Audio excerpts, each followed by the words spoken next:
This week we've got roguelikes galore, we show our journalistic integrity, and what are you doing? Get started on your Ludum Dare game now. This is episode 16 of the Indie Game Riot.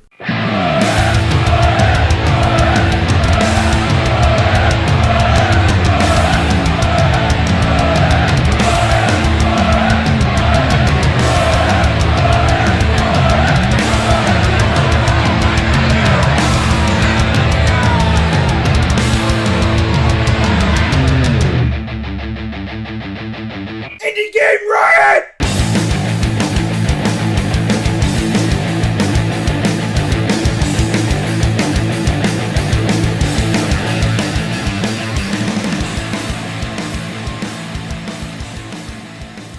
Hi everybody, it is Josh and Jan. This is episode 16 of the Indie Game Riot. And we've got a doozy on our hands, ladies and gentlemen.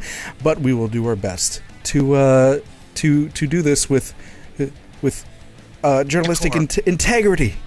See? And decorum.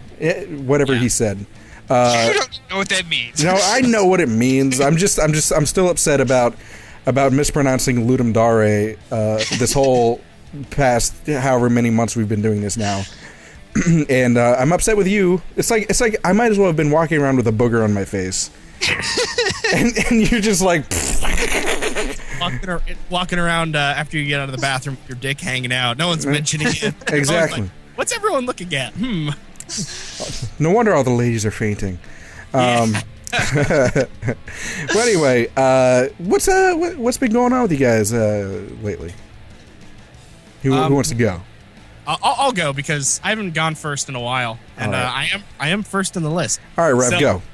Just kidding. Go ahead. I mean, not a lot really happened. I did hear a very funny story about one of these guys who was down in the area for after Penzik that we talked about in the last episode. If you want to know, just go to the last episode.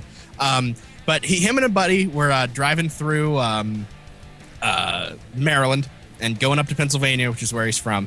And his buddy was like, "Oh, hey, there's the speed limit drops right up there. You're gonna want to slow down." So he slows down. All of a sudden, 6 cop cars pull out and like lights flashing. You know, he pulls over. Long story short, police. Yeah, no, this is Maryland. Oh, really? Yeah, this was in Maryland. And and they're long story short, he's got like 8 sets of armor in his car, and it's okay. And this is after a 3-day event, so it all smells kind of bad. The cop looks in the car. He thinks it's a body. Goes, "You've got a lot of stuff in there." And he goes, "We do." And he goes, "You got any weapons or drugs or anything?" And he's like, "You're going to have to define weapons here. Knives? No. Guns? No. Tasers? No. We don't have any weapons. Let's just say that." Anyway, it escalates to them getting asked to leave the car because K9 was brought in and got a positive ID on the passenger side door. So the cop then asks, "Can we search your vehicle?" And he's like, "Go right ahead. Can I get a like? There's a mall back. Can I like bring a chair up because this is gonna take you guys a while." 45 minutes later, they haven't found anything. They've gotten the mirror. They've gotten the dog to check everything. Everything gets put back. He's asking, what's going on, and as soon as he asks if they're free to go, everyone just zips off because they must have had somewhere else to be watching these poor other cops take out like hundreds of pounds of SCA armor. And they're so awesome. Here's the best part. They're driving in the car, and his friend goes, "Oh my God, I know what that dog smelled." And at this point, the guy who's driving, who's telling the story, is like, "Oh my God, what is it? What happened?" He's like, "So I have a wolf pelt. My wolf pelt that I wore? It was really hot, and so I set it on your passenger door, and it rained. The dog wasn't smelling he drugs. Smelled the dog. It was horny. It wanted." It wanted to get freaky with that wolf that I was wearing. Oh man, imagine if the dog like tried to get on, like if he was wearing that wolf pelt. Yeah, it was a hilarious story to hear. That's good. That is awesome. Maryland police, everybody. Fantastic. So, yeah. How about you, Rev?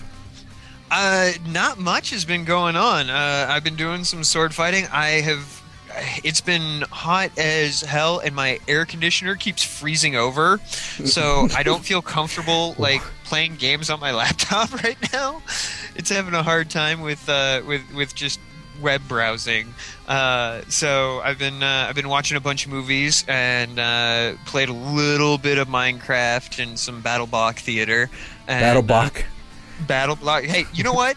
When you've drunk as much Gentleman's Jack tonight as I have, then you can give me hassle for when you drunk about Gentleman's Jack, you have to understand, Rev's having to make up for the 2 weeks that he's been on Vicodin. So exactly. So yeah, no. When's the last time you were sober?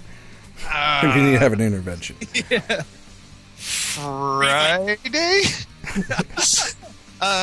But no. Oh, so on the whole being on Vicodin part. Okay, so run out of painkillers. Everything's supposed to be all good, but like my jaw still hurts. Whatever. I'm medicating with vodka now, and finally I just couldn't take it anymore. So I called up my dentist and was like, "Hey, I need you to take a look at the tooth that you ripped out because it still fucking hurts, and like." Ibuprofen's not doing anything. Alcohol's not doing anything. I think something is seriously wrong. And I get a call back from her secretary. She's like, "Yeah, she's out of town until September. We can schedule you on the 10th." And I was like, "No, this is unacceptable." So she sends me to like my dentist's dad, and like get in there, and he works in Anaheim, like 20 minutes away, and get in there, and he's like, "Oh no, it's probably you just have food that got stuck in there, blah blah blah," and he gets like the syringe with a hook on it, and like blast water into my jaw, and then he does it again with like mouthwash, and then he's like, "Oh, there's something really stuck in there," and he grabs a pair of tweezers and he pulls out a shard of tooth that's almost a quarter of an inch long, and like it's serrated, and he's like, "Yeah, see the food that gets stuck in there?" I was like, "Dude, I'm no dentist, but that is not food." Like, were you gnawing on chicken bones? Yeah, apparently.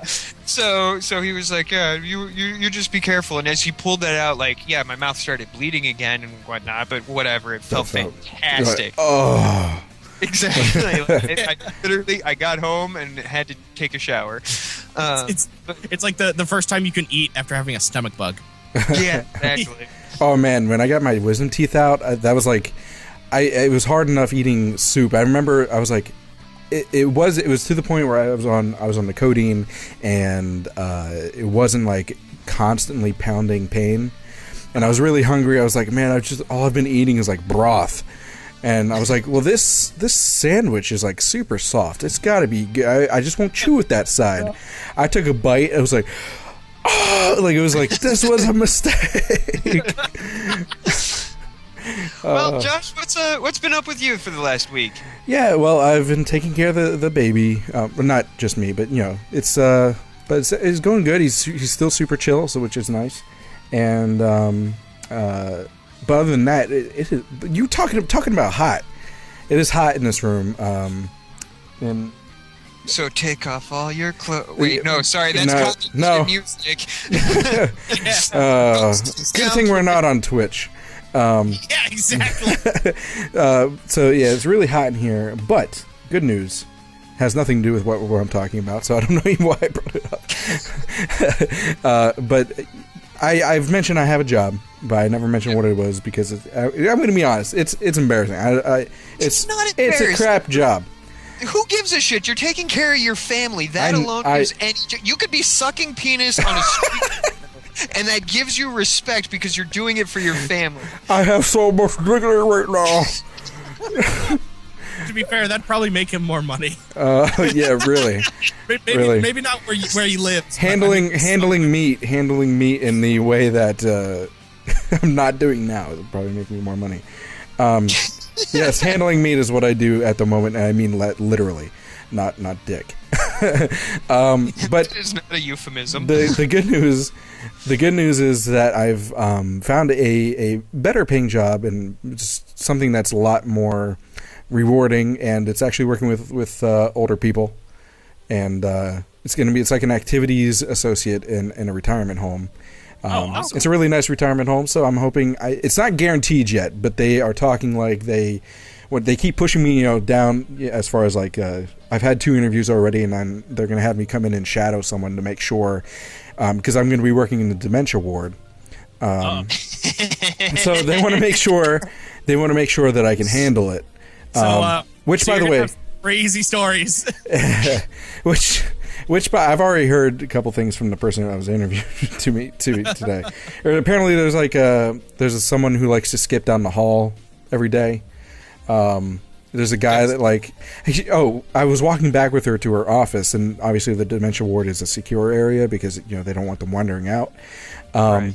And she opens the door slowly, and she's like, "I got to make sure that Izzy's not behind the door." And they have like a lot of therapy animals there, and I'm like, "Oh, is Izzy a dog?" She's like, "No, that's that guy down the hallway. He likes to try and follow me out a lot of times." So I don't know. And the nice thing is that, you work with these people directly and you get to know them really well.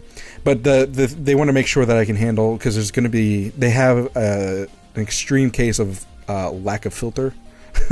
So, but the way I see it, I mean, I've dealt with it before, insults and things like that. And I think it eases the blow knowing that they can't help it. It's not a personal thing. It's all, right. They can't help it. And not to mention the fact that here we are on the internet. So I've had people through my Let's Plays already call me all sorts of things. So, it doesn't faze me. Whatever. I feel like you're friends with me in tech, so. Yeah. Yeah, you guys are the worst. You just hate me. Yeah. But, I'm okay. Yeah. I'm okay. Laugh at you crying. It's no big deal. But yeah, so that's good news. Anything else? Any other notes that anyone forgot? Congratulations and good luck, dude. Thanks, man. Yeah, also, there are a lot of really great games later on in this episode, so make sure to check it out. We are also broadcasting live on Hitbox TV currently, for those of you listening in to the show posted on YouTube. So every Friday. Sorry, I was reading the Monday thing on the the site. Every Friday at around 9 p.m. Eastern, we live stream the show. We'll be talking about that more with more details. But just letting you know what you might be missing out. And for all the people in the stream, hello. We have not forgotten about you. Hello. So, yeah. All right. Well, I think this is as good a time as any to move on to Indie News Injection. Are you bored with the same old games? Yeah. Why, then give yourself an Indie News Injection. Thanks, Indie Games. And this week on Indie News Injection, we're going to start off with a breaking news announcement. For those of you who aren't following, the Ludum Dare, get that right, has actually started now at the time of this recording. So for those of you in the live audience, go, if you're a game dev, start. You got 48 hours, man. Get started. Actually, they've got 47 and a half. Well, yeah, it started at 9:00 p.m. Eastern time. And the site's back up, by the way. Yeah, the site down. It got crashed as soon as 9:00 rolled around, but it's back up. So get your games going for Ludum Dare. Tons of awesome games have come out of that game jam.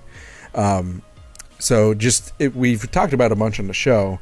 I think a lot of them, did Surgeon Simulator come from that? I forget. I don't recall. But anyway, a lot of popular games. I cannot think off the top of my head, but trust me, they have. So it has started now. Do it. Ludum Dare. Why do I not? Oh, I do have it open. It's just wrong. And this week, or this time around, the theme is Connected Worlds. So take that. I like that. Yeah, Connected Worlds. So take that. I'm sure you can take that literally or metaphorically or however you want it. Just do it. Is there any other information I should be doing this? Yeah, there's actually two different competitions in the Dares. You have the solo and the jam. The compo is the solo. You have 1 day, 22 hours, 23 minutes, and 53 seconds. 52, 51, 50. And then you have the actual jam that runs concurrently, and that allows for teams and has slightly more relaxed rules. That one ends in 2 days, 22 hours, 23 minutes, and 40 seconds, 39, 38, 37. Do it. Times for the recording, not accurate. Right. Yeah. So by the time anyone's listening to this on recorded version, it'll be over. But then you'll have a bunch of games to look forward to, and maybe we'll report on some. A shit ton of games next week. Yeah, like people look forward to this, man. It is an event online. The fact that such a large site got crashed, I mean, that should just say, volumes. So do it. In 2000, Ludum Dare 21 in 2011, so 3 years ago at this August, they had 599 games submitted. So, wow. Like one of the things that really sets this apart from several other game jams that I've paid attention to is that everything has to be done within the time limit. So you can't submit like, oh, this is a working prototype. Let me finish the game in a week. Yeah, the game has to be done. Right? It's literally you go from here to I've got an idea. Like you could have an idea bouncing around for what you'd like to do, and then stick in the theme. And how can they tell? I mean, obviously, if it's like crazy completed, like super fancy, obviously you're like, you did not get this done in 48 hours. I feel like people, there's some that have, but they probably allow the use of engines that you've already made. Maybe. Yeah.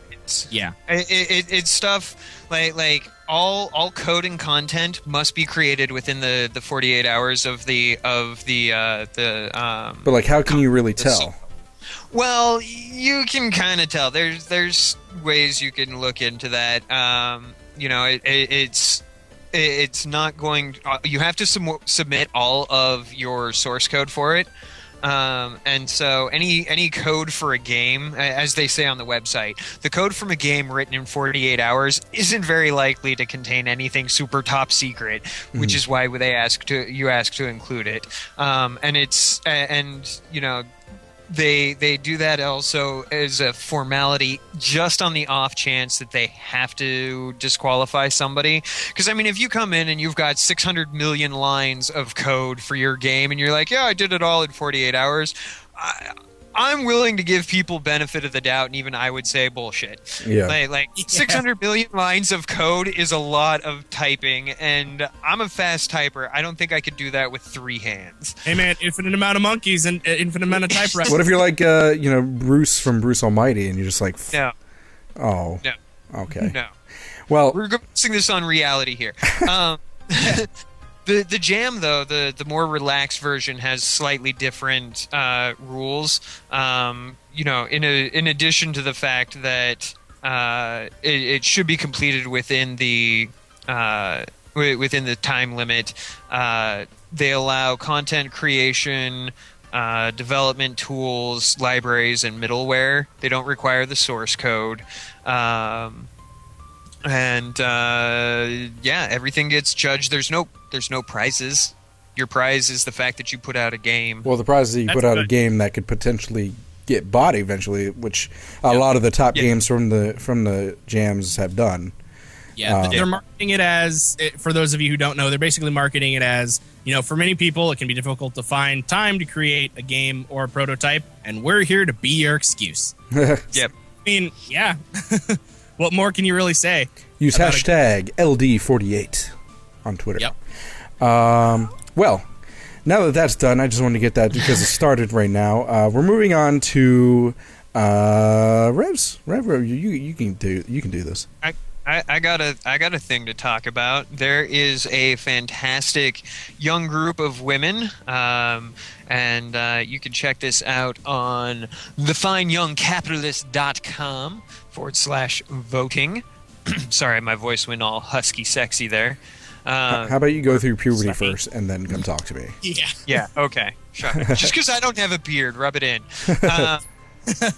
So the gist on this is the Fine Young Capitalist Group took 5 women and that have never made a video game before and said that they could make any game that they wanted. All they had to do was come up with the idea, and this team would create a sales pitch or the kind of 30-second, hey, let's do this type pitch, as well as art assets and a demo, stuff like that to help them sell their idea.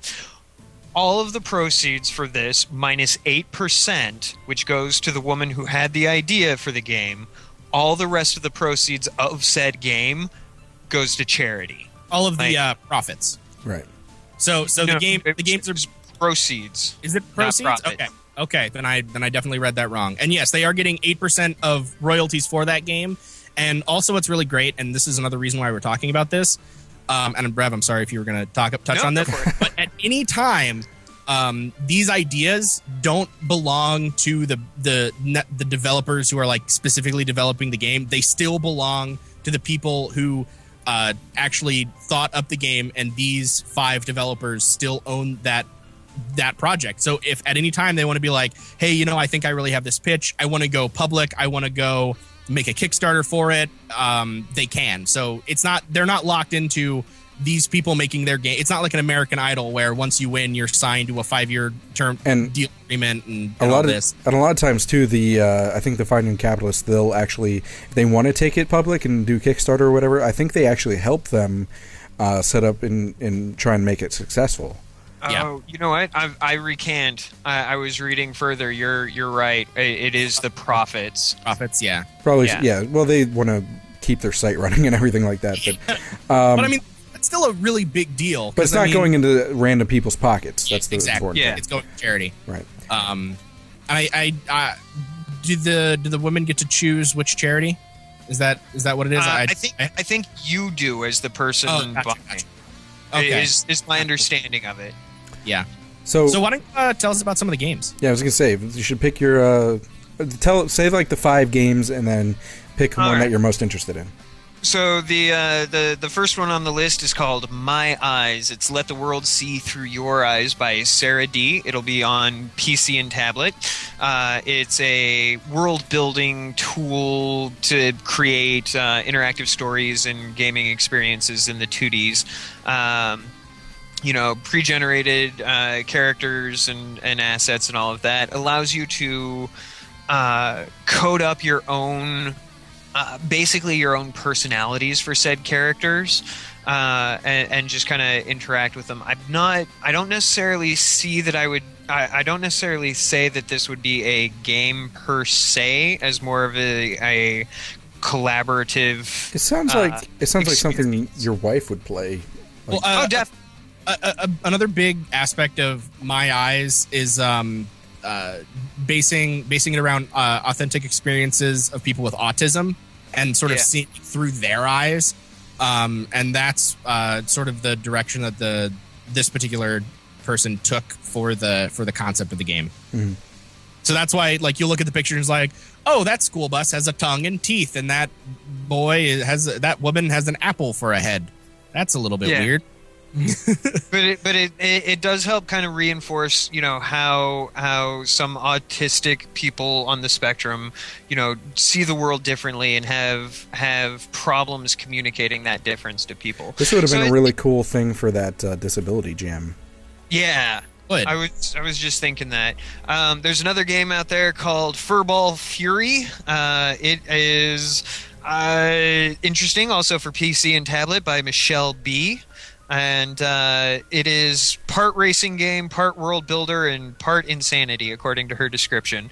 And it's basically you're a furball going through a cat's body, and you're racing and collecting, making yourself a bigger furball, trying not to get stuck, and discover the meaning of life for a furball in a cat's intestine.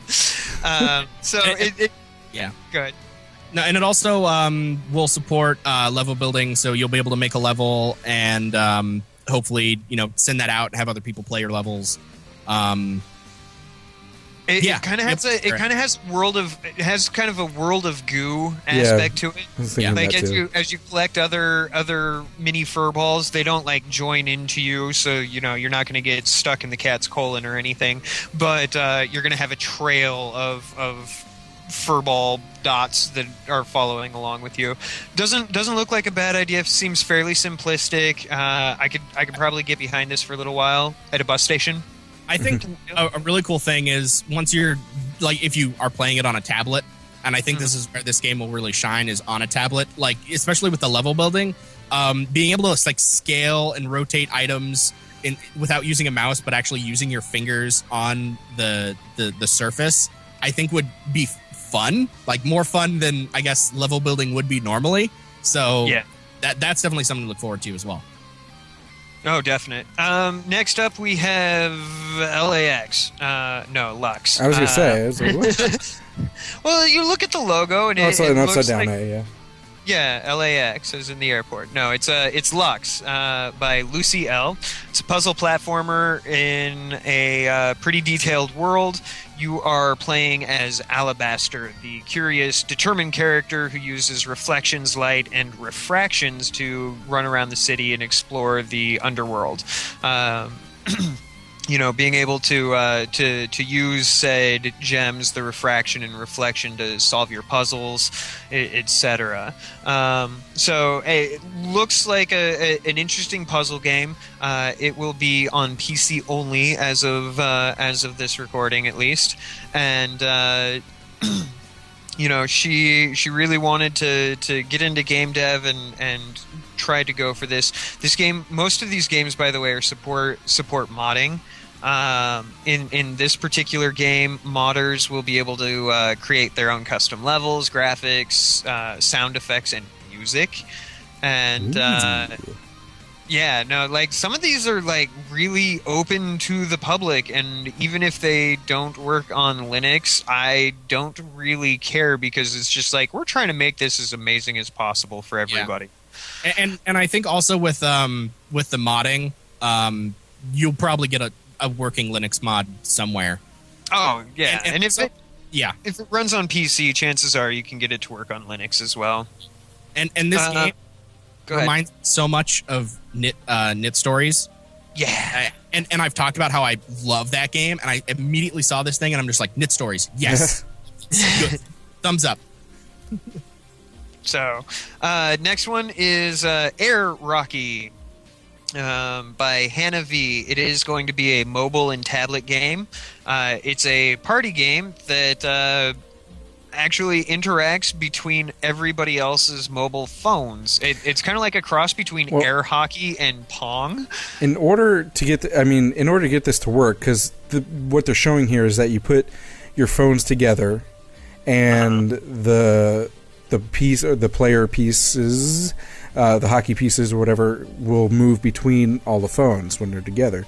But do you need like the special Galaxy phones that are able to swap like that? Or I feel like it's going to be controlled probably through Bluetooth and just be able to connect the phones via the app through the Bluetooth connection, and then the app will just run. And I think I'm not a developer. I'm not someone who knows code. But I think this will work because you have every single phone's processor processing that individual piece. And so instead of having one phone being like, oh, I have to process this over multiple things that's just streaming to those phones, it'll be able to actually run coherently, hopefully. Yep. Also open to modding. Create custom game boards that'll be scriptable in JavaScript. Create your own custom pucks, sound effects, and music as modding. And I really like the idea of this one. It's really creative. I haven't seen anything like this before. I want to see this one come to fruition. The last game on the list is Afterlife Empire by Danielle M. And this is going to be a PC and tablet game. It's a top-down isometric strategy game where the player takes on the role of a ghost in their own haunted house. They kind of based it off of Dungeon Keeper and Theme Hospital, but it's more character based than that. those examples are. And no, it looks like it could be a lot of fun. You gain notoriety for scaring the shit out of people, and your house grows and expands, and you, as it becomes more popular through your notoriety. And I think it's interesting. It doesn't seem like it's going to be a scary game per se. No, it looks like it's going to be as scary as Plants vs Zombies, to be honest. Yeah. But it does kind of deal with a little bit of people die of heart attacks in game if you scare them too much, or they die of fright, and it has a little bit of a darker theme to it than the other games seem to have, and I'm okay with that. I'm totally okay with that. The ghost is non-gendered, so anybody can identify with it. You're not going to be running around as a grizzled, argumentative male shep or femme shep, and all of the NPCs are randomly generated, so you're pretty much good to go. They also support modding, custom characters, custom tiles, your own haunted house that you'll be able to do, as well as sound effects and music. I think this one out of the 5 is probably my favorite one. It's the one that draws to me the most. Yeah, right. I think the one, as far as I would want to play, I think it's this one. Although I do have to say, my eyes and God damn it, the Air Rocky are really, really creative. I would say that, at least for me, it's between Afterlife Empire and Lux. Like, both of those are so cool. Lux is very cool. Yeah. Afterlife Empire, because it just sounds like a really fun mechanic to play, and that it'll be like really replayable. And Lux, at least for me, because it moves, it speaks to my platforming background, and it just, yes, I like platforming.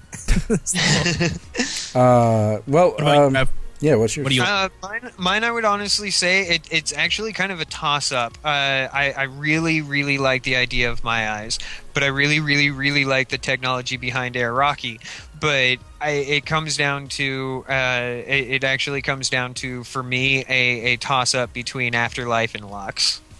Yeah, I think so out of the three of us, it looks like Afterlife Empire is pretty, the one that we all want to play. And that's probably the one I'm going to vote for, to be honest. Yeah, I think I'm vote for multiple. Can you vote for multiple? I might as well. Oh.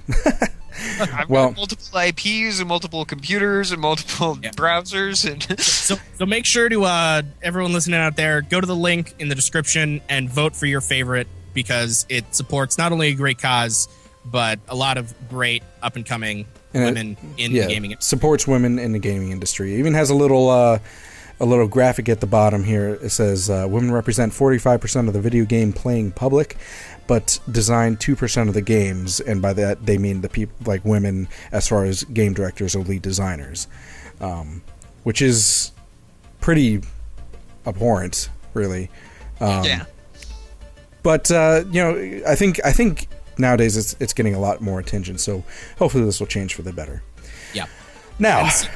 I'd like to preface this last little bit of news with before we start talking about this, I want everybody to put down your pitchforks.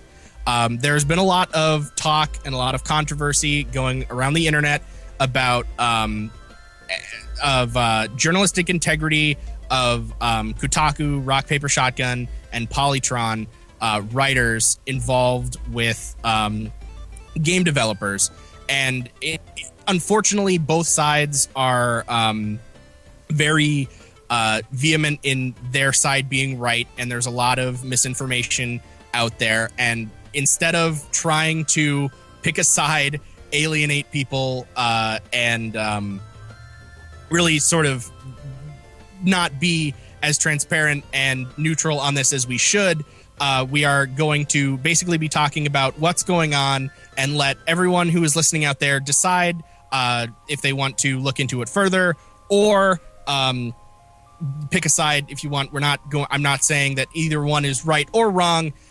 or any of our personal opinions are going to be in this article, but it is very important that we preface this with that. I think basically what you're trying to say is we're not picking a side, and I think we consider ourselves journalists for gaming, and I think it's important for us to report the goings-ons. Is that a thing? Close enough. Yeah, you know what I'm saying. The events within the indie gaming community and gaming community as a whole, and we want to put this out there for you all to make your own decisions, and then we're going to go into a broader discussion that's not specific to the issue at hand. So go ahead. And I do also want to say this has been amongst the three of us. Like, we don't always agree on everything. I mean, Phil Fish White, but when it comes to things to discuss on the show, we've pretty much been lockstep. You know, we are pretty much always in agreement. No, this would be a great thing. This one caused 48 hours, and it started us to record late or stream late. Because of conversation on this one and how we were going to deal with it and exactly, you know, what was going to be said, how we were going to deal with this situation. So this is not something that we were just like, oh, hey, we're going to jump on a bandwagon here. This took a lot of conversation and debate, and we settled on the way that we're going to proceed with this. So, and Nail is tech.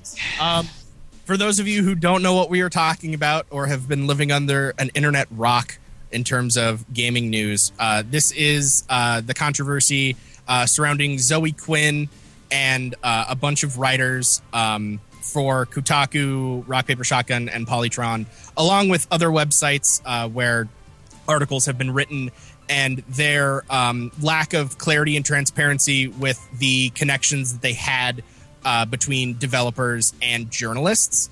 And it has caused a lot of issues with people suddenly basically having journalists' integrities called into question for reviews and critic scores of games that they have instead of them being like, hey, this is a game that a friend of mine is making. So that's where this review is coming from. With the lack of transparency, yeah, exactly. Is where we're taking it. Is the very important thing, to where articles from these individuals it comes into question, like, should I trust this person with the articles that they're writing? Should I trust this news outlet for integrity in their product and not them, you know, misleading the public or hiding something from their readers in terms of quality of reporting and people who are involved in the whole thing, both creation and reporting on it. And before we actually just go into the discussion on gaming journalism integrity, Rev, you wanted to say something too about just the general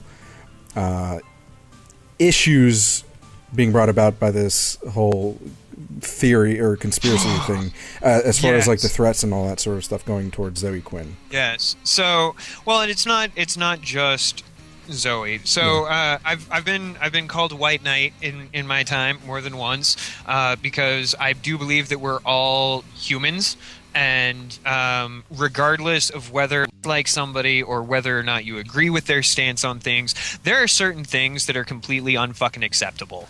And I apologize. Josh has stopped editing this out, and he might have to based on me in this particular thing. But there are lines that you do not cross. And I realize that yes, we're on the internet, and yes, people are in the public when they start to. It doesn't fucking matter. Rape threats, death threats, things of that nature, hacking into somebody's financial information for the express purpose of causing them problems, somebody that's not even actually involved in the situation beyond, you know, being online and talking about it, it's completely ridiculous. And honestly, like, it's unacceptable. I don't associate with people like that. I don't do that sort of thing. And yeah, maybe that makes me kind of an egotistical person, you know, or I'm a hypocrite because I can do that sort of thing in person. But I don't know. It's the death threats and rape threats to people and or family members and or friends of people are completely unacceptable. And the fact that this is happening right now over this clusterfuck of who knows what is going on, Right. It infuriates me. I think it doesn't matter what side is right in whatever the issue is. It doesn't matter if you like Zoe Quinn or not. The point of it is, it doesn't even matter if the situation involves Zoe Quinn. It doesn't matter. It doesn't matter who it is. It's just not It's appropriate, which is an understatement. We described it. Go ahead.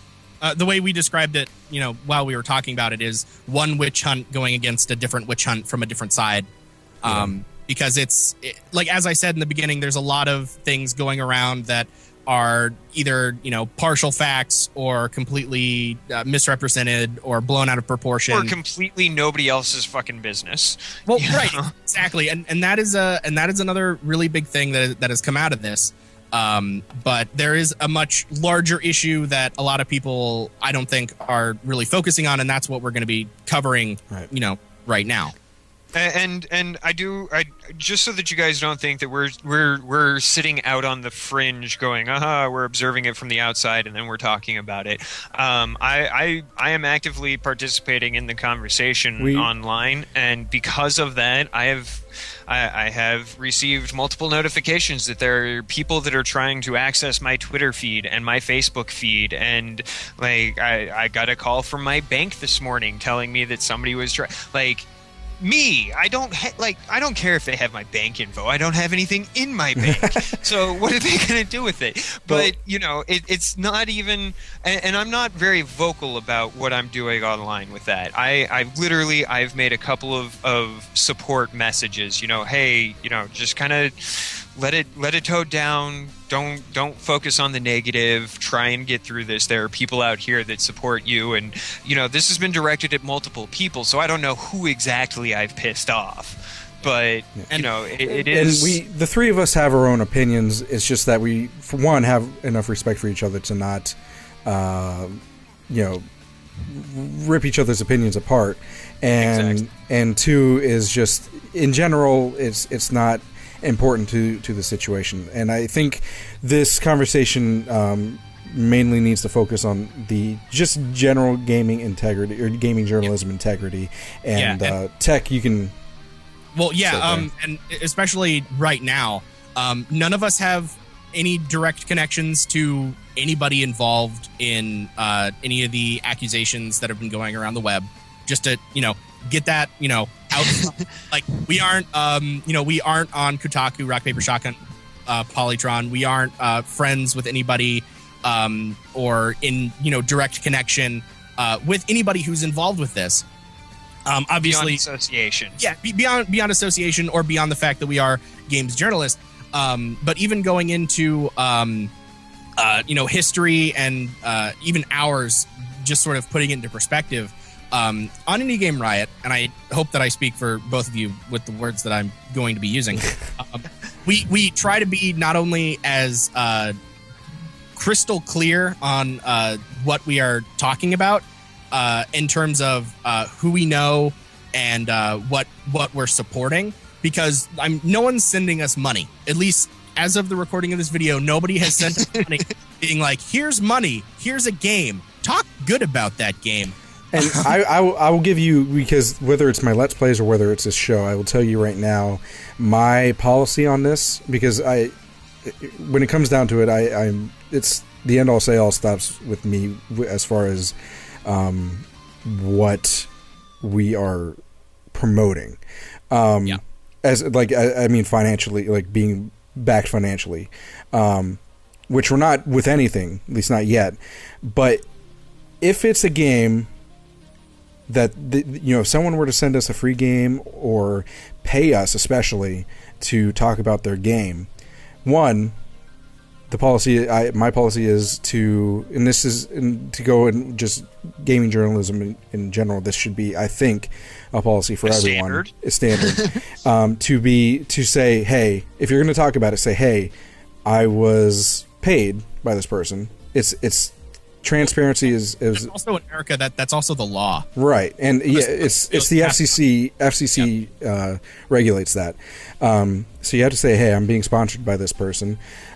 Two, when that person says, hey, can you talk about this? I'll pay you. My first response is, are you okay with negative comments? Because that's a possibility. See, that doesn't even cross my mind to ask on that one, because because I don't want to take their money without them. Even if it is here, my stance on that would be literally, we have received copies of games that's why we've talked about some of the games that we have, and we haven't talked about all of them. Yeah, we haven't been able to talk about all of them, but we have talked about some of them because we've all gotten copies of them and we've been able to play them, and we can flesh it out. And it's there's games that we've got a list that probably would last us the next 6 months, but would those be good shows? Maybe not. Maybe not, but we have it there to pull from a backlog, as it were, and as long as. Regardless of how it comes into being, whether somebody is my friend, whether somebody is my family, whether somebody pays me money or gives me a copy of their product, that doesn't change my opinions on it. That doesn't make it suddenly absolutely gold. Like I consider Phil Royer to be a good friend, and I don't necessarily consider Jay. Unfortunately, if you're still listening, Jay, I don't know Jay well enough to consider us friends, but I consider us on the pathway to friendship. That doesn't change my opinion about the game. I have my problems with Super Pixalo. As much as I've talked absolute amazing about it, and it's a great game, I have some serious issues with that, and I've talked with Phil about it. And right. That's me, and I think we're all on board on that same line. Definitely. Right. It does. Yeah. Transparency is very important, and the fact that you need to be objective, which is the other thing, and objectivism is very hard. No, not even. It's not really even hard. It's just. I mean, obviously, if you have a personal connection. Jay's in the chat. He said his games are perfect. How dare you? But objectivism isn't really hard. It's just when you're talking about, especially like with games. They're very subjective matters because, like, especially with all three of us, Rev hates horror games, but does that stop Josh from, playing them if he likes them? And so I think what you're going for, Josh, and correct me if I'm wrong, is that you're trying to be as objective as possible, but having a completely A makes this person jump. Well, I think I think in our just specific situation with having the three of us here, it's nice having different points of view because that way, because not one person's ever always right. You know what I mean? Yep, exactly. Yeah. Okay. But also just the fact that I was mentioning, we have games that were given to us for free, and we haven't mentioned them on the show because, quite frankly, they're not that great. We're not going to. We have a reputation to uphold, first and foremost, and we have our audience to think of. We don't want to We don't want to say, "Hey, spend $15 on a game that's gonna suck." We care about our audience. We also don't want to spend the way that we've structured the show is stuff that we like, not stuff that's bad, because anybody can go out and read a lot of those cynical reviews of oh, I hate this game, this is bad, this is wrong, and everyone has those opinions on a game or another, but what we're trying to do here is bring stuff that we like and that's good, because that's more fun for us, and then hopefully that translates to more fun for you guys. Right. I've done the angry reviews. I've done the whole ranting bitch fest about movies and TV shows and stuff like that, and it takes a lot more energy out of it, and after a while you just start hating it. I have no idea how Yahtzee Ben Croshaw has done zero punctuation for as long as he does. because he's a talented motherfucker. That's why. No, really, like I applaud him because I did the whole negative reviews on movies and TV for about a year and a half, and it got to the point where I got tired of ranting about things because I couldn't. You have to nitpick a lot because I mean he even does that with games. Like he says he likes the games, but you know, he for entertainment value he has to nitpick, and because that's what's funny about it, you know, is coming up with the things that are bad. But just as even besides us, just gaming and journalism in general, I think it's okay for people to have connections with friends as long as you're transparent about it. That's what we stand for too. Like, we're trying to bring developers to to interact with the audience, to interact with other developers, music creators, writers, programmers, etc. Like, that's our point. That's not going to, somehow stop this, the journalism and the coverage of that moving forward. The problem of it comes when you get really shady about it, when you're just completely ruining the trust between yourself and the audience, as far as, hey, check out this game, it's great, and it's really not on all aspects. I mean, I guess there's someone out there, like the dev, who thinks it's amazing. Like goats. Yeah. So obviously, but if I think the transparency is the number one issue, and then on top of that, just letting if this there's a lot of issues among a bunch of different websites where people will voice their disagreement, and this happens on YouTube too, like on videos. Yep. People voice their disagreement or their dislike for something, and all of a sudden you start censoring that out. Yeah, and that's what's been going on Reddit, and I think also Vice, and there are a few other sites that have been guilty of this. But basically, what's at least the broad picture, before I go deeper into what's going on, is because of the huge amount of pitchforks and torches and stuff within this whole scenario on both sides. There's a lot of people posting information on people that they shouldn't be. A lot of people who are trying to incite hate from both on both sides. There are people who are trying to basically start more than a flame war, but it's so what's happening is these websites in damage control are basically just like, anything about this topic, no. They're operating on a scorched earth policy. Yeah, exactly. And unfortunately, what that does is it gets the violators of the terms of service for the websites, which are there for a reason, out of there, which is good for the conversation. The problem that's been happening, especially on Reddit, in our gaming, because there's also other. I just have to make sure I said true gaming and true game. Yeah. On our gaming is that. They have been removing posts, even articles that have been posted about this. And then when they are met with responses from the people who have posted that article, and it's like, hey, this is why I posted that article. I don't think it was taken down properly. They are they get a response from the mod literally saying, fuck you. And in terms of like quality of an internet forum and a few people being able to basically put their thumb down and like, no, this is my opinion, this is what I think is going to happen, and no matter what you say, you are not going to be able to say these things or post these things, even though they might be valid within a conversation. And that's no, you have a good point. That groan was me trying to shift my ideals and my beliefs, because I'm a firm believer that information should be free. I'm not a big fan of censorship, because that goes down a long dark road. And as journalists, I think that's pretty. But at the same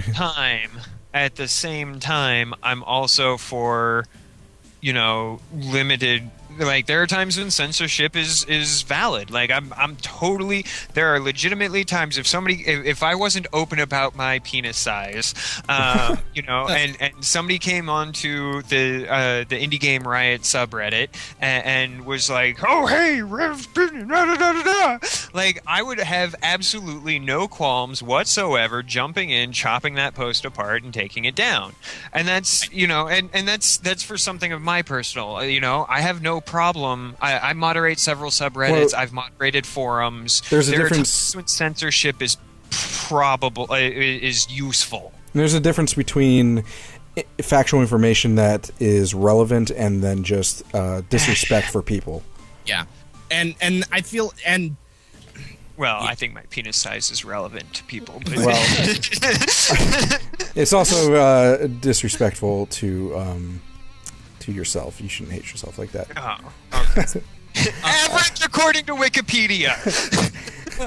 I bet your mom tells you that too. Oh, yeah. Right, never mind. No. Basically, what we're trying to get at here is that, like through all of this, it's really people who are connected on both ends. Are whether it's damage control or just trying to get like, no, my idea is right and I'm in control, so I'm going to take that down. Like that happens a lot on YouTube too, where a website or a group of people will be like, hey, I don't like you, everyone get behind me, and flag this video, and people have gotten their channels removed from that. And yes, that's a flaw with the way that YouTube handles that sort of thing. But it's also a problem that is out there, and that again with the transparency that we're talking about is really, really, really important. So I have a question. I have a question that's slightly, it's on topic. It's on this same theme. Is this really anything that we haven't heard 1.5 billion times in the past? I've heard a lot of people. I've been keeping up with what people are saying, and what a lot of people are saying is that everyone expects this from larger industries. Everyone expects that politicians are sleeping around and, not just this particular situation, but the conversation about the journalistic integrity. I mean, does anybody trust IGN's reviews anymore? Well, that's true. Yeah, that's like this isn't something that just suddenly boiled up and over at this one particular instance. It's just bringing a lot of attention to it. Yeah. It's bringing a lot of heated attention, and I think if you traveled back in history, go to the waybackmachine.com and take a look at some of the gaming news sites at the time. I bet you will see thousands upon thousands of comments in forums about people freaking the hell out about the fact that IGN gave a perfect 10 to piece of shit game X because, oh yeah, they bought ad space on IGN. True. And that's... in the context of what we're talking about, that's exactly what we're talking about. Yeah, they were large and established, and eventually they sold their soul to the devil. But does that then do people who are very adamant about indie games, which this is really mostly about is indie devs and people reporting on that? Does that then does that make the indie game players lose faith in the medium? Because that's something that we've talked about a lot. Like, is this going to hurt indie games as a whole? Is this going to hurt? Right. Even like in indie journalism, and this is the thing that boiled over. Not necessarily like because I don't think that anybody reads Kotaku for their quality of article. Honestly, so I don't think that's necessarily the issue. The issue is people it's a lack of trust. Yeah, people the main thing that people read articles for, because there's a lot of articles. You talk about the quality of articles. There's a lot of articles that are just opinion pieces, not even about games. It's like about faintly. It's like faintly relevant to gaming, and it's like it's some sort of like I don't like a yeah. I don't even know. Everyone's seen them. If you haven't seen them, Google search, you'll find them. It's just article.com, click a random link. Just articles about how they feel about a certain. It's clickbait. Yeah. It's just. But anyway, what I think people who read articles, it's clickbait because like, oh, that's eye-catching and I want to know what the issue is. But Yeah, exactly. people really want to know about in the gaming industry is about the games. They And want to know because they want to play games. They want to know about the games. And I think it's hurting journalistic entities that are legitimately trying to help, not to toot our own horn, but like us. And also it's hurting indie developers because people no longer trust. Like, it's like the boy who cried wolf.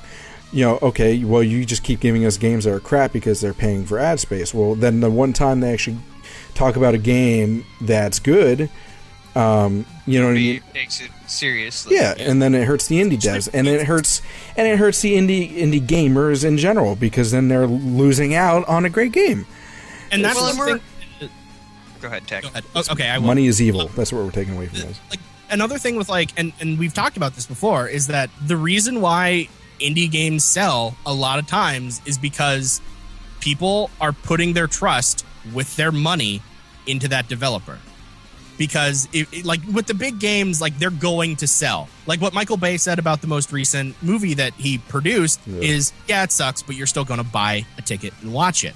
That's what, AAA is. It's the same stuff, but you're still going to shell out $60 at launch. Whereas with indie games, and it's sort of changing now that a lot of AAA developers they don't have the brand trust that. No, they don't have the brand trust. They don't have necessarily all the experience in the world. The marketing, PR. Marketing, PR, or maybe they're brand new. This is their first game, and as soon as you hear, oh, this is their first thing, they're trying to make money off of it, everyone takes a step back and is like, ooh, is this going to be good or is this going to suck?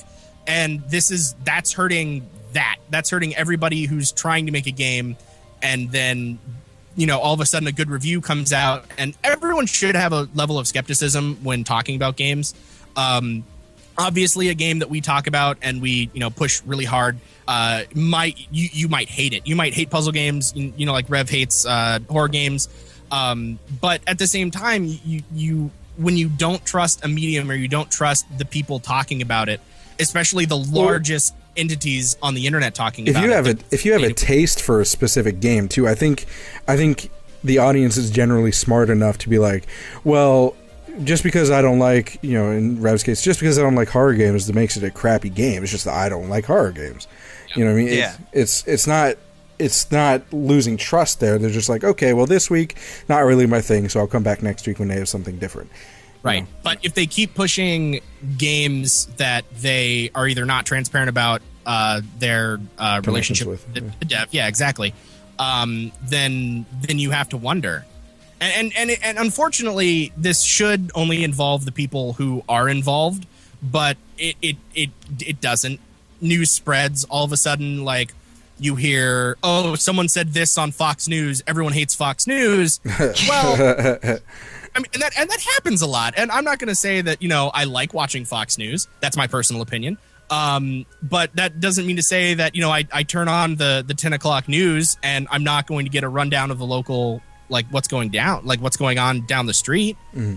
So it's part internet groupthink also, which is a big problem, which is also probably why this issue has blown up. But it's a minefield. Now, it really is. Unfortunately, and we were talking about this before, my stance is always on the side of the person that's getting death threats. Well, and just to clarify, and again, being objective here, we don't know the facts. So it could, whether, just to end with this. Fair argument. Talking about Zoe Quinn. So, I mean, you could be on the side of Zoe Quinn, or you could be on the side of the after her and her friends and people like that. I don't know who's right as far as like the facts are concerned. As journalists, we will leave a link for you to make your own opinions about it and do your own research. But we have our own personal opinions. But as an entity, journalism entity, we do not take a side on this, and obviously do not condone any type of threat at all towards anyone. And as far as gaming journalism goes, we promise, at least for ourselves, we can't speak for Kotaku, Rock Paper Shotgun, Polytron, any of those other IGN, IGN. CNN, We can't. or Domino's. We can't talk. We can't talk about. We can't speak for them. But as Indie Game Riot is concerned, we will always be transparent. And if for some reason there's a question, just ask. Just ask. We will be honest, transparent about any connections that we have, and if we ever get sponsored by someone, that of course will be announced as well. And we will not. I will not let it happen. We will not talk about a game, even if we have connections to them or the developer or anything like that. If it is bad, in our opinions, anyway. Yeah, if we don't like it, if we don't like it personally. Because, you might not like it, but if we don't like it, we will not just let it through just because. So, yeah. no Now, selling out from us. And now that we've told everybody to put their pitchforks and torches down, pick them back up because we're starting the riot.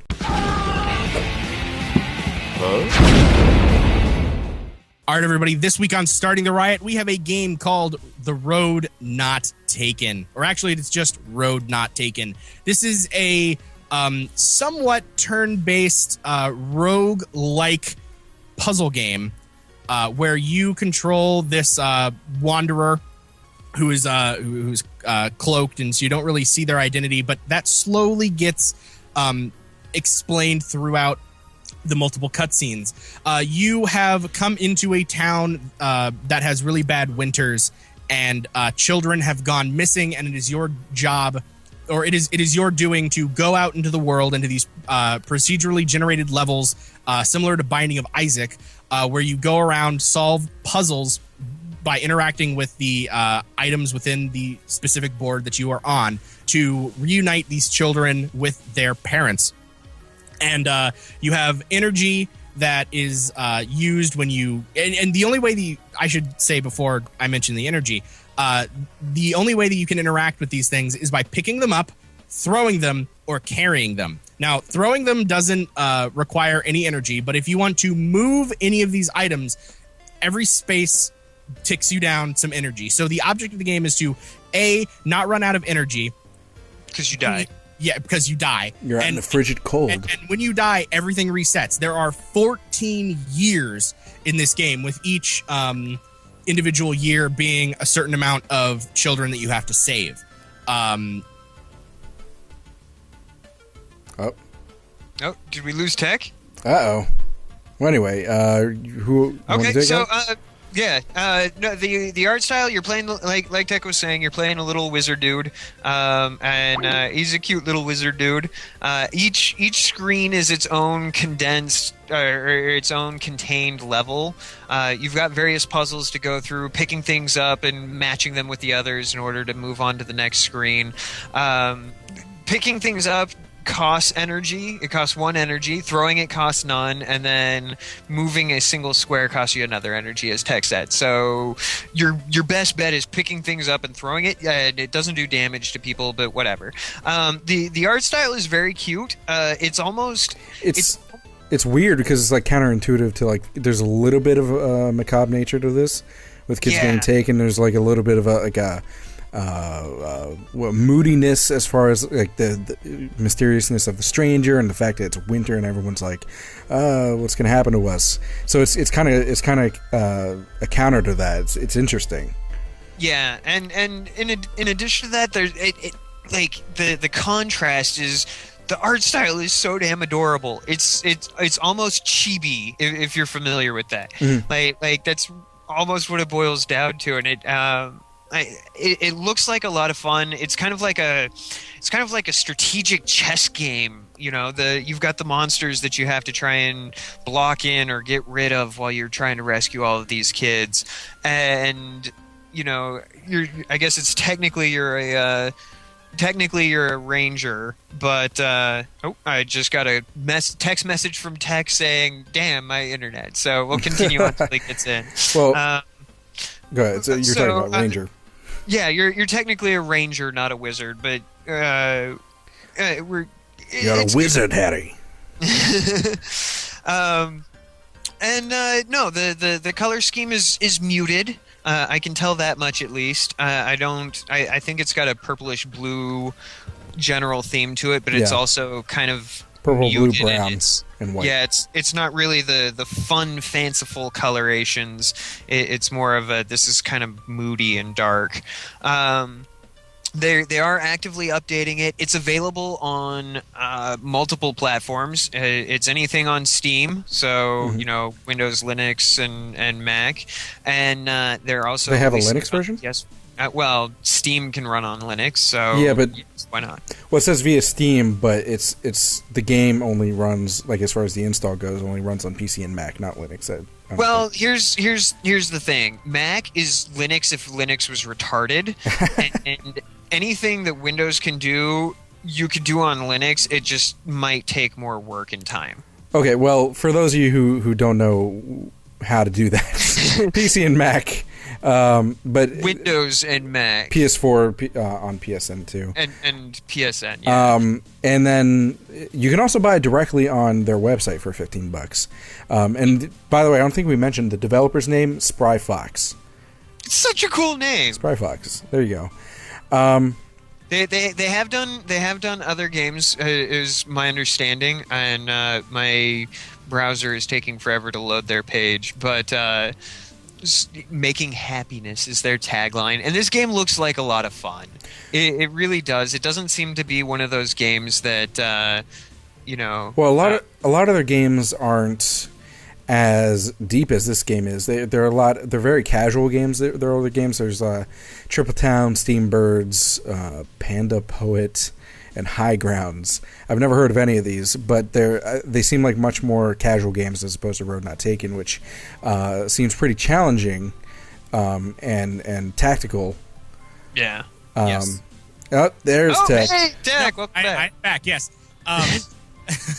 I caught what you guys were catching on talking about earlier. Did you mention the relationship building that you do with the town? No. No.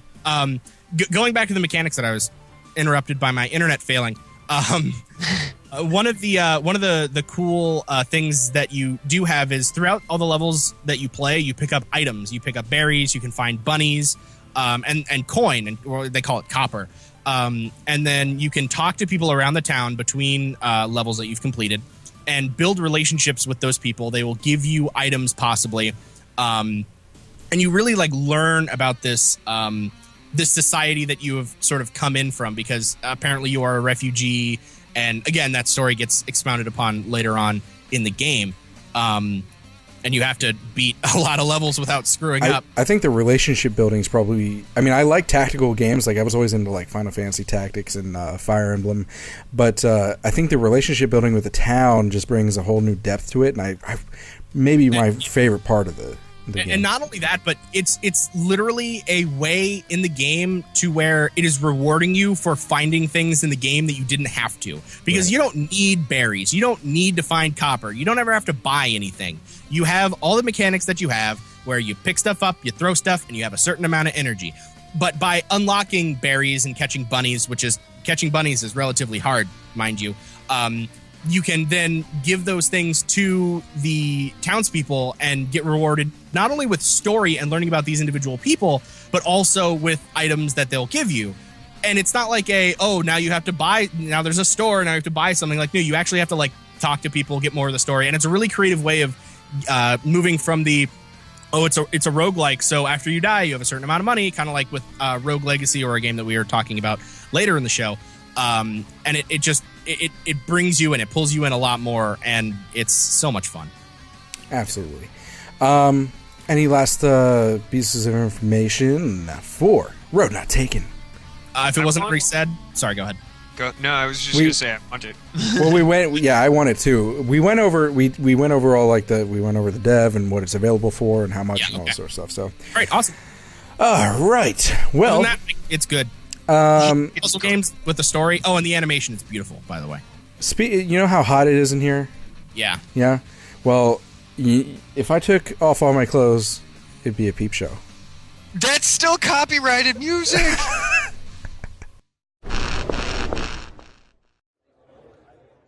Please give all your attention to Early Access.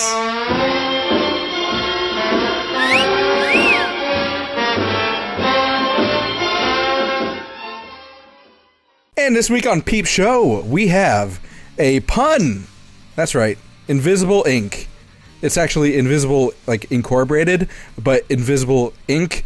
Get it? It only took Rev about a week to get that. So congratulations, Rev. I haven't been sober. Cut me some slack. Congratulations.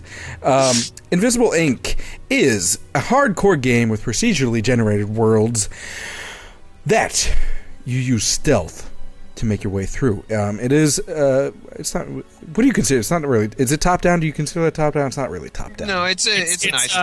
Isometric. There you go. Or no, it's strat. Yeah. Isometric. Basically, the story of the game is that Invisible Inc. is a mercenary espionage agency operating in the late 21st century. So it's the 2200s, and corporations have pretty much taken over the world. It has brought about quote peace after a lot of war. However, there's heavy shadow conflict between the corporations and everything like that, and this is where your company comes in.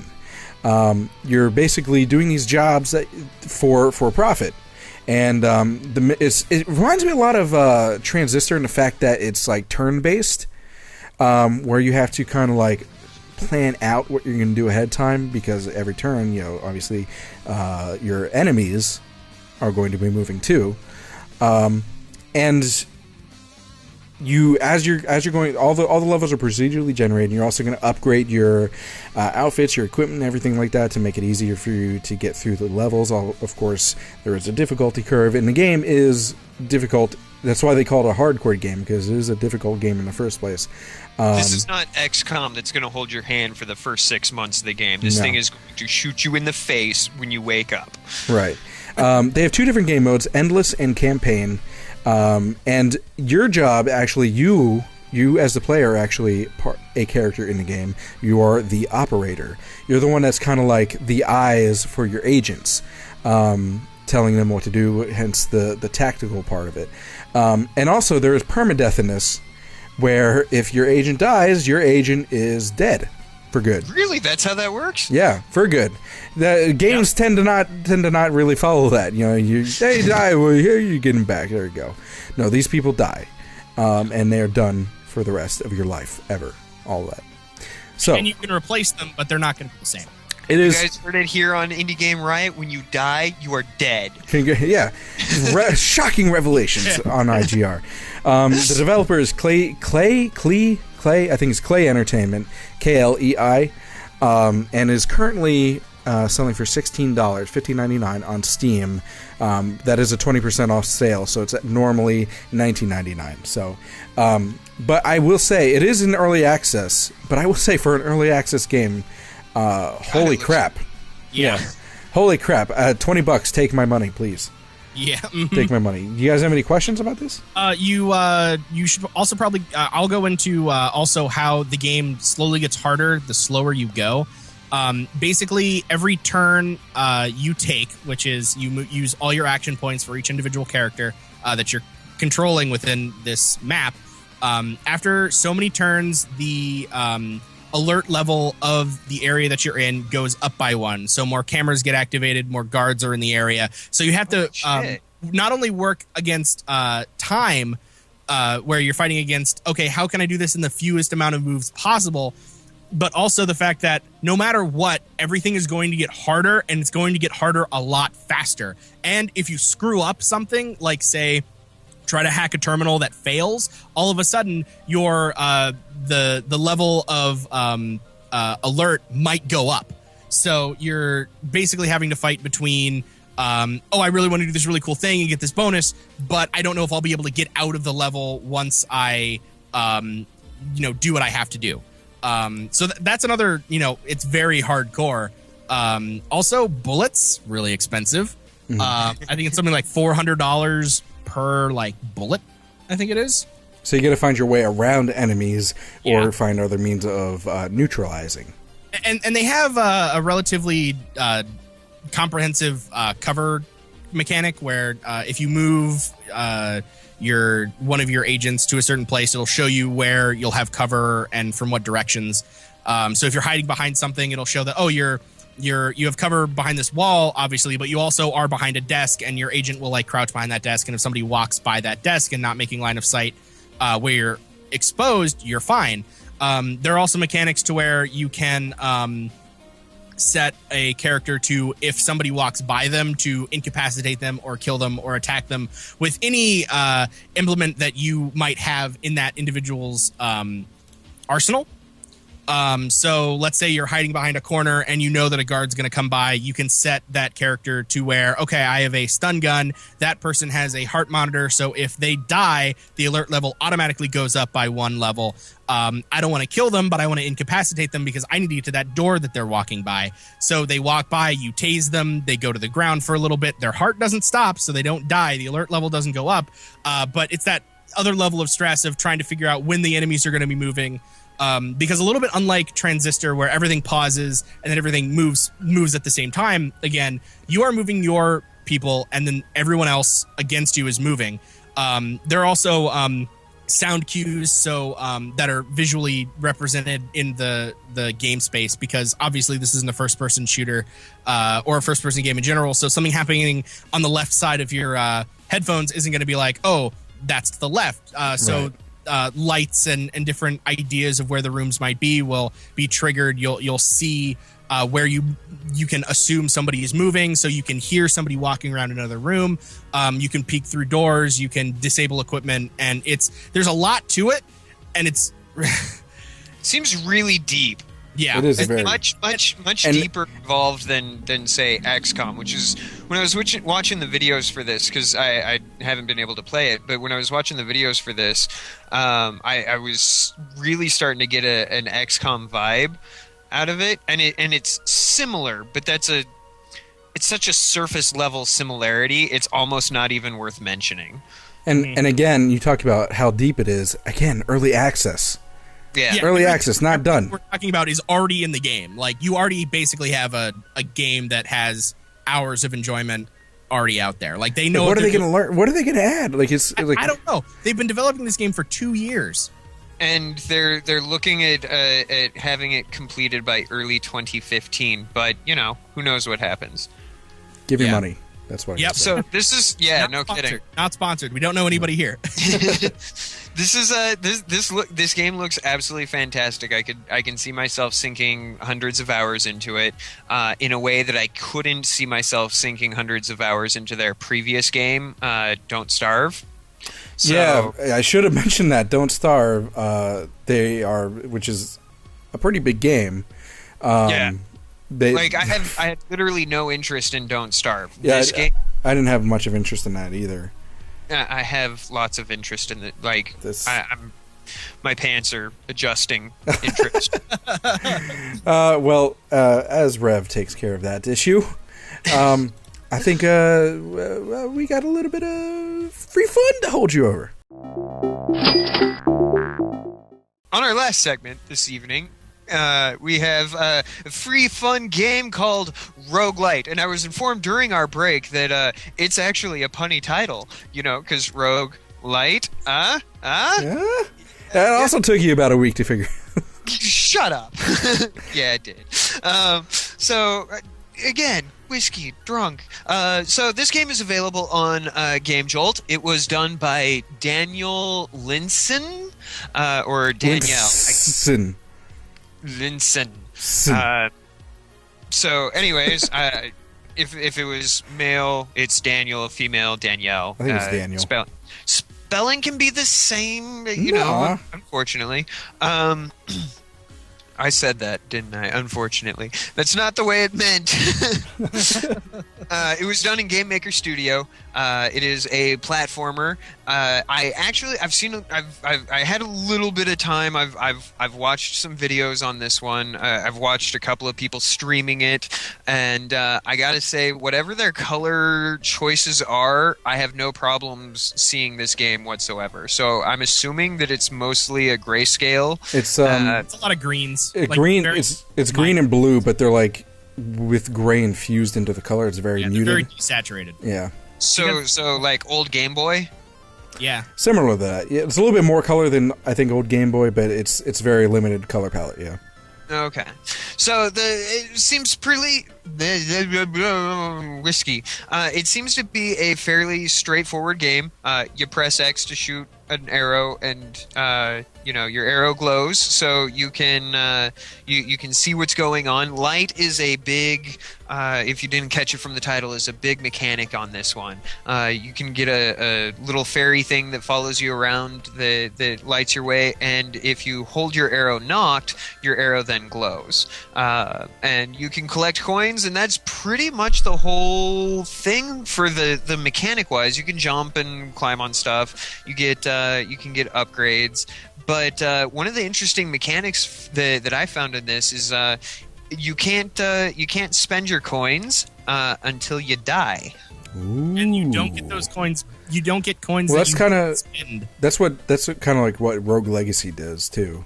Yeah. Really, you can only buy upgrades after you die. Right. Yeah. Mm-hmm. And you don't keep that money that you didn't spend. Yeah. So spend and try to get the money that you had. It's See, a little unforgiving. I've encountered the latter, the unspent coins get lost. I've encountered that before, but I've never encountered, you can only purchase upgrades when you die. Yeah, Rogue Legacy does that as well, but it's kind of an interesting mechanic too, because it makes it a lot more challenging. Yeah. Because you can't get better until you die, and then until you realize how you screwed up. Yeah. But so, it doesn't encourage death. No. Like you do want to last as long as possible because coins It's a are roguelike. Yeah, exactly. But what's also cool is that this is actually you can play this with an Xbox gamepad, which is pretty interesting to see from a free game, particularly on Game Jolt. You can also find this on itch.io. You know that? I don't know. You can. You can? Yeah, on the right hand side of the Game Jolt website. Oh, there's a link to their page, and it's right. Gotcha. Right. Also, because you guys haven't touched on it already, the music for this, which is like proper 8-bit, like very crushed, very old school, just sound, like it really sets the tone. Like if the lighting and the atmosphere of this game didn't already set the tone for you, like the very slow, dark, like 8-bit is the best way I can describe it, music that follows you in this game, along with the very like choppy sawtooth sound effects. It really adds a lot of depth to what ultimately is a very fun free game. And in addition to that, I wanted to point out, remember we were having a conversation a while back about, games that have female protagonists. Yeah, this game has a female protagonist. Yep. You're not playing as grizzled male Shep running around a dungeon with a bow and arrow. Or grizzled female Shep. Or grizzled femme Shep. No, you're playing as a female protagonist, and I being roguelike, I'm not sure how much story there is beyond get deep into the dungeon. And like I said, I haven't had time to actually play it, and I've only caught a couple of stream pieces on it. Well, this is on the itch.io site. It's a name your own price, and I would highly suggest giving some money to the game, because I would like to see more from Daniel. And when you guys said that this was made in Game Maker Studio, I was like, really? And not to mention, I'd like to see more from him, or even maybe he could start do what was that game? Patreon. No. Well, yeah, Patreon. But I was thinking he could expand on this game and get a little bit more deeper in, with story and mechanics and things like that, and do like an Indiegogo or a Kickstarter, kind of like what was that game? The Shadow something. Oh yeah, the Shadow Lines of Shadow Walking. No.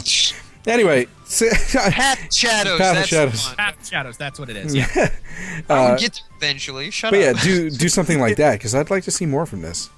Definitely. Yeah, it's super fun, and the platform is solid. Absolutely. Okay, that was what I was going to ask, Tex. Since you were the one that played it, like you've got the experience with the platform. Seems controller is good. Everybody who knows me knows that like I grew up with platforming games, and if you mess up platforming, I will not play your game. And the platforming in this is super solid. Not knowing where you're jumping sometimes is a little bit scary, but like super responsive. The physics felt very good. The jump, it was also very well designed in terms of, I'm gonna jump there, I think I can make it, and then if I mess up, I'll be like, no, I know I messed up, let me try that again, and then I'll make it. Like, that's good level design, good mechanic, engine building, and gets a thumbs up from me. Excellent. Well, anything else you'd like to say? I'm the drunk one. What's your problem? Say about RogueLight? He's got a new kid. I'm hot and tired. I'm hungry. I don't know. Yeah. Grumpy Graves. Yeah. Anything else about RogueLight? A lot of puns Check it this out. episode. Puns and roguelikes. Yeah. All three games were roguelikes. It's interesting. You're right. That's why I said that in the intro. Oh, that makes more sense. But now. I thought you were just trying to be like witty. Yeah, no, that's like seriously. But you know what is the opposite of the intro? The outro? Good job. I'm glad you got that at least. That does cue up the end of the show. If you guys in the live stream don't know, we have recorded versions of this on the YouTube channel where there is gameplay footage and everything like that, including background music by indie video game musicians. This week it is by Metal Renard, and we'll link his work in the description. But I would definitely go check out because it's freaking awesome. It's like it's like Tech's like favorite new thing ever. I remember you've had this sort of in the queue for a while, and I've had a chance to like go back and forth and listen to his music again. And today I listened to one of his tracks, and I was like, man, I remember when like that's all I listened to. Let's go back into my hard drive and listen to some old music. Yeah, this is a nice nostalgia trip. Yeah, I feel good about this. And to be you can, if you're an indie dev musician or indie game, what I'm trying to say, indie game musician, or even an indie dev, and you have work that you'd like to be featured on the show, please let us know. Or if you know featured on the show, please let us know, and I'll tell you how to in just a bit. Before I do that though, just a reminder, sometime in September, it's coming up soon, we are going to be starting an Indiegogo campaign where you can help us enhance the show, where we can make the show much better quality with better motion graphics and an actual website where we can expand. We have big plans. Let's just put it that way. We can expand the website into things that are even better than just the show, and everything like that. So just come on, get your friends a little hyped up, and then once we get it started, we'll let you know, and hopefully you have at least a little bit to spare to help us out with that. Now, to contact us, first of all, anyone who's listening to this in a recorded version, we do the live show. We do live shows every Friday, 9 p.m. Eastern Standard Time, approximately 9 p.m. on hitbox.tv. That is hitbox.tv/JoshandYa. And of course, those of you in the live stream, again, we have recorded versions on YouTube, youtube.com/JoshandYaGaming. And then you can always contact us on Twitter. Twitter is at IGR Podcast. Facebook.com/IGR Podcast if you're a Facebook type of person. We also have a subreddit, which is reddit.com/r/Indie Game Riot. Our website for the time being, and once you go to it, you'll see that we do need a better website, is igrpodcast.webs.com. There's a contact form there if you'd like to send us contact through that, or you can just email me directly, joshandyagaming@gmail.com. And of course, anything sent to me will be shared with Rev and Tech. Am I missing anything? Just talk about subreddit. Brought to you by Domino's. Enable the evolution, folks. Enable the evolution. Any other taglines we'd like to get over here before we say goodbye? No. Start the riot. Text a douche. Rev's bad at noticing puns, and say goodbye. Have a good one, guys. Hey, you guys did it at the same time. Congratulations. We're cutting time. Toodles.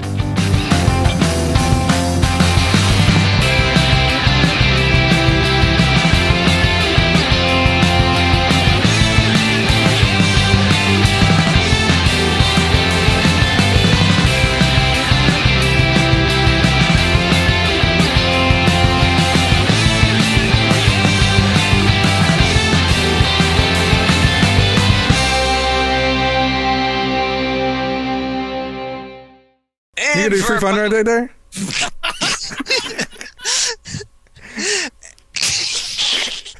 Asshole. Bitch. Payback. Yes. I'm gonna have hiccups now. Fuck you. I'm not even kidding though.